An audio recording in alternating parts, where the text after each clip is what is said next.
fell from the 13th floor of the hospital building and died this Wednesday. She had conflicts with her supervisor and revealed something going on behind the scenes in that hospital during the pandemic. The hospital issued an announcement to express their condolences, but didn't offer any details of what happened before the accident. The hospital also refused to show video from the surveillance camera because it was, as they said, broken. According to Chinese state-run media, Ms. Zhang worked in the Department of Cardiology in Wuhan Xiehe Hospital. This is one of the designated hospitals for treatment of the CCP virus in Wuhan, with more than 8,000 staff members. During the pandemic, Ms. Zhang had a conflict with Liu Yilan, director of the nursing department. In January, on her social media account, Zhang said that Liu asked nurses to take samples from patients for virus testing.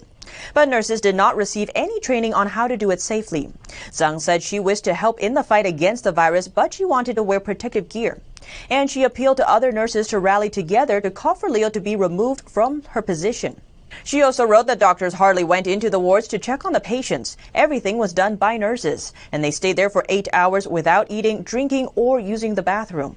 Other staff of the hospital posted during the outbreak photos of medical personnel making masks and protective gear themselves, even from a trash bag. The Weibo account of one of the CCP mouthpieces, People's Daily, also retweeted these photos. A doctor from this hospital posted similar photos with medical staff with self-made protective gear.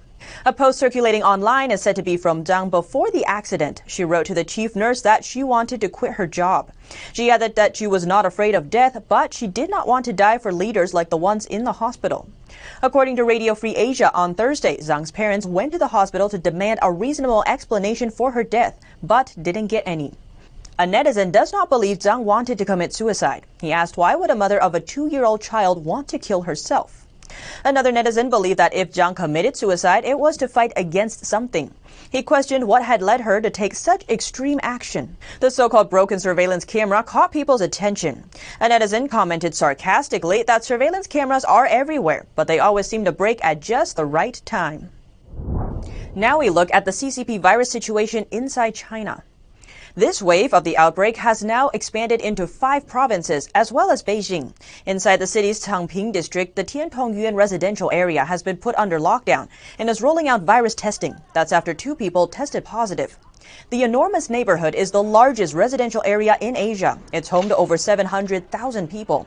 A local store owner said the patient was infected while visiting the northeast city of Dalian and later brought the virus when she returned to Beijing.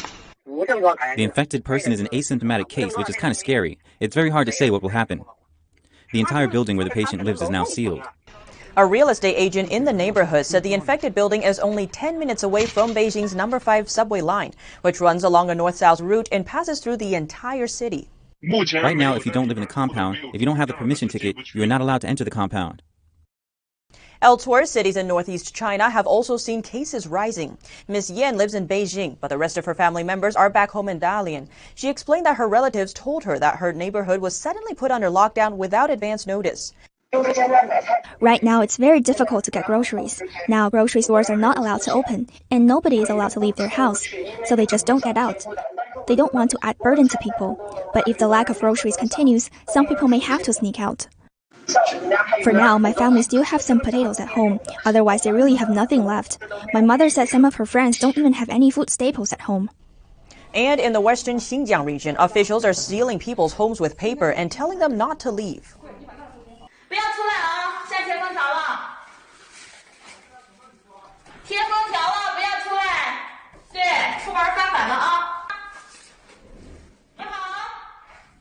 That's as authorities from the southern city of Fuzhou have announced wartime status after an infected patient from the north visited the city. The male patient reportedly visited multiple businesses as well as some tourist attractions. If he is a super spreader, then the virus would have probably spread to our entire city. The hotel he stayed in is under lockdown. All of the hotel staff are now quarantined in the hotel. We can't go anywhere. I don't even dare to go upstairs now. The good thing is the customers don't really get out of the room. Now to the floods in China. Heavy rain has been hitting the Yangtze River basin hard. Shanghai, a major financial hub, is located right where the river flows into the ocean. Shanghai suffered even more extreme weather on Tuesday. A sudden violent wind hit the area around noon, followed by powerful thunderstorms and lightning. According to Shanghai Center for Meteorological Disaster Prevention Technology, lightning struck over 4,000 times within 3 hours, averaging 23 strikes per minute. The person who snapped the video said the sound of thunder was very loud. They compared it to spring thunder, adding that it's been raining constantly all summer. Shanghai Central Meteorological Observatory issued an orange level alert for thunder and lightning, the second highest danger warning. At the same time, a yellow alert for heavy rain and wind has also been issued.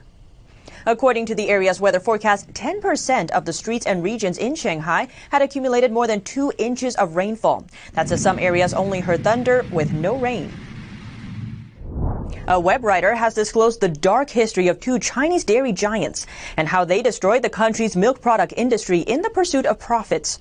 Huge numbers of netizens are sharing their support for the writer online, despite severe suppression from China's authorities and Dairy Industry Association.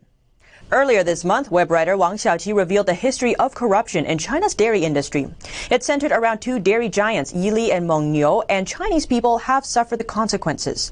In just 10 days, tens of millions of netizens have expressed their support for the writer.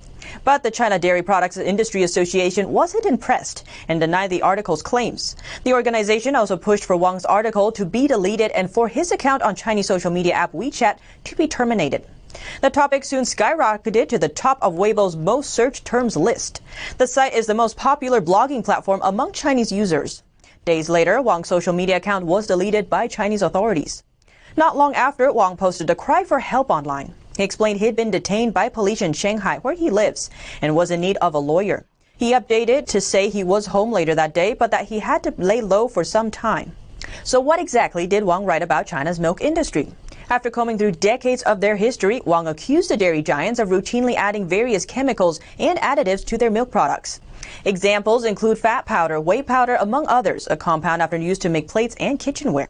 But this isn't a new discovery. Similar claims have also been circulating online. A 2010 article from major Chinese news outlet Sohu even questioned that if there are 14 additives in one box of milk, are you drinking milk or additives?